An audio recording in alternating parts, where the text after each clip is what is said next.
자, 두 번째 이미지를 보고 또 스케치를 해보겠습니다. 그런데 얘는 좀 아까랑은 틀리죠? 서클도 조금 잘려있는 서클이 있고요.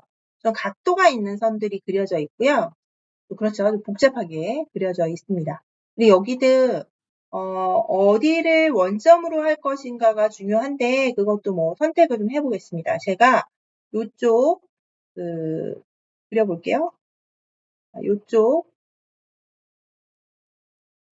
여기랑 그다음에 이쪽 이렇게 맞춰가지고 원점으로 한번 해볼게요.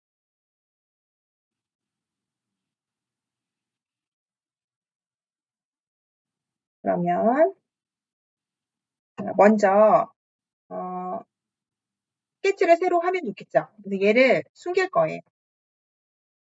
숨길 때 제가 어떻게 했어요? 마우스를 꾹 눌러서 아래로 하이드 하시는 기능이에요. 마우스 우측 버튼으로 꾹 눌러서 아래로 당겨주시면 하이드 하실 수가 있고요. 아니면 나는 너무 못하겠어요. 그러면 선택해서 마우스 우측 버튼으로 선택하신 다음에 하이드. 물론 얘 선택하신 다음에 하이드 이렇게 해주시면 됩니다. 마우스 우측 버튼 선택, 하이드 이렇게 해주시면 돼요. 자, 이 상태에서 우리가 스케치 다시 해볼 텐데요. 스케치 버튼 누르셔가지고 새로 할 거니까, 그죠? 자, 탑에다가 그대로 스케치 하실 거면 그냥 OK만 눌러주시면 돼요. 자, 이 상태에서 내가 기준으로 잡겠다고 한 라인이 있어요. 그래서 대략 비슷하게 그려줄 겁니다. 자, 대략 비슷하게 선을 이어서 그리는 방법이 이 프로파일이라고 하는 방법이에요. 자, 이 프로파일이라고 하는 아이콘을 누르신 상태에서 얘가 나오죠?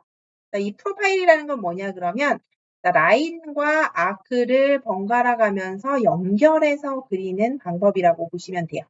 그래서 라인 하나를 그려볼게요. 먼저 위쪽으로. 자, 길이가 몇 정도 돼야 되냐면 433 돼야 되거든요. 여기다 물론 433 이렇게 쓰셔도 돼요. 이렇게. 그런데 어차피 치수 넣어주셔야 되기 때문에 완전 이렇게 쓰실 필요는 없어요. 그냥 비슷하게만 해주셔도 돼요. 네, 이렇게 하시고 난 다음에 자, 이렇게 비스듬하게 또 그립니다. 하나를. 자, 그리고 옆으로, 자, 밑으로. 자, 이때 지금 점점점 나오고 있죠. 라인이 이렇게 점점점. 조를 때 찍으시면 다른데 이런 컨스트레인이라는 게 걸려서 나중에 취소하기가 조금 복잡해요. 뭐 물론 취소가 안 되는 건 아니지만 가급적이면 저렇게 점점점 나오는 데를 피해서 찍어주시는 게 좋아요. 그리고 비스듬하게 다시 뭐 이렇게 했는데 다시 볼게요. 뭐 이렇게 나왔을 때 혹은 다른 막 모양이 나왔을 때 눌러주시게 되면 이렇게 뭔가 모양이 나왔을 때 눌러주시잖아요. 그러면 그 구속이 걸린다는 거예요.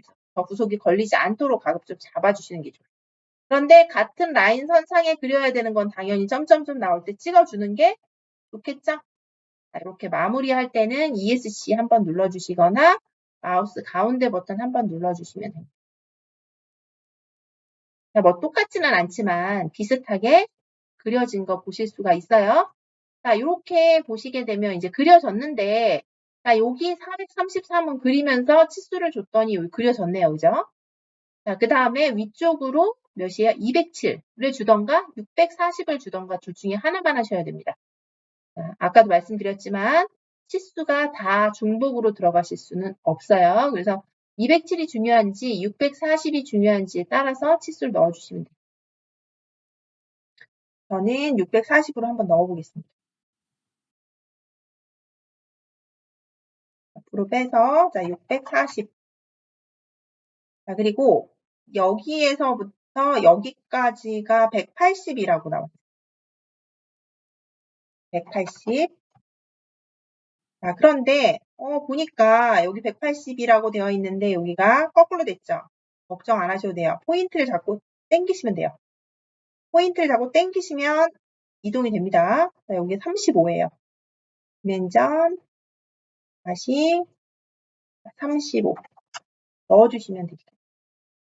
직선 부분으로 내려오는 게 80인데 얘가 좀 삐딱하게 되어 있지만 어쨌든 얘가 80이 내려올 겁니다. 자, 되게 이상하게 되죠? 괜찮아요. 자, 얘가 찍다 보니 직선이 안 됐는데 직선으로 만들어라. 그러면 끝 포인트를 잡습니다.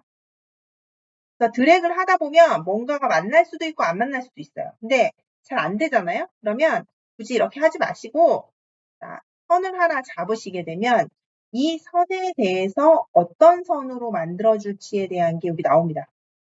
자, 이 중에서 버티칼이라고 하는 것을 눌러주시면 이렇게 세로선이 돼요. 자, 보시게 되면 여기, 그죠? 여기, 자, 여기. 자, 얘는 뭐냐면 호리젠탈, 가로선. 얘는 뭐냐면 버티칼, 세로선이 되는 거죠. 자, 그래서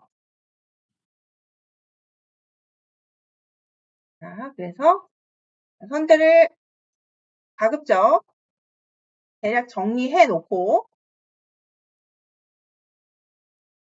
네.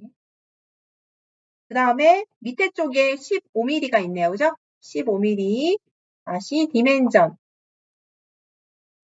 여기 선이 15mm 이렇게 되어 있습니다. 자, 그러면 여기 보면 뭐라고 되어 있어요? 스케치 is fully constrained라고 되어 있어요. 네, 구속이 이제 다 들어간 거예요. 자, 끝났는데 우리가 뭐가 있냐면 여기에 필렛이 15R이 들어가 있고 여기가 R이 30이 들어가요. 그래서 서클로 그리셔도 되고 아크로 그리셔도 돼요. 자, 다만 센터 포인트가 어디에서부터 시작해야 되냐면 여기에서부터 센터 포인트가 시작해야 된다고 보시면 돼요. 그래서 아크를 3포인트 아크가 아닌 자, 여기 아크 바이 센터 앤드 엔드 포인트로 타입을 변경해 주신 다음에 자, 포인트 찍으시고 자, 포인트 붙게 찍으셔도 되지만 떨어지게 찍으셔도 상관이 없으세요. 자, 이렇게 찍으신 다음에 트림 해줄 겁니다. 트림은 T라고 되어 있죠, 그죠? 자, 커브끼리 트림 해주는 건데 만나는 곳을 잘라준다고 보시면 돼요. 자, 내가 필요 없는 곳은 만나는 곳을 잘라주시면 됩니다. 자, 그리고 디멘전을 넣어줍니다. 자, 디멘전은 D 눌러주시면 래피드 디멘전이 나오면서 얘가 지금 파이가 아니기 때문에 R로 나오죠. 그대로 30 넣어주시면 되겠죠. 자, 위에도 마찬가지로 우리가 위쪽은 아크긴 아크인데 필렛으로 들어가는 아크죠. 네, 오토캐드에도 아마 필렛 있는 걸로 제가 알고 있는데 여기도 마찬가지 필렛으로 사용하시면 돼요. 얘도 하키가 F로 되어 있기 때문에 자, 그대로 어떻게 해주시면 되냐면 이렇게 그어주시면 돼요. 그럼 필렛이 그냥 들어갑니다. 자, 그런데 이때 R 값을 미리 넣고 싶잖아요. 그럼 여기다 R이 15다 하고 엔터를 쳐놓고 나서 자, 이렇게 긁어주시잖아요. 그러면 R15가 들어가면서 필렛이 딱 들어가게 되죠. 자, 코너는 잘렸지만 포인트가 생성이 되면서 치수를 잃지 않고 그대로 진행이 되게 됩니다. 아직도 스케치 fully constrained 만족이 되었고요. 이 상태로 만들어서 빠져나오기를 하시게 되면 이렇게 만들어지게 되겠죠. 자, 그러면 아까 우리가 만들었던 스케치 이렇게 정사각형 스케치하고 구멍 있는 거. 두 번째, 자, 기울어져 있는 선들과 그리고 필렛과 서클, 아크가 동시에 있는 그런 것들 자, 한번 해보았습니다.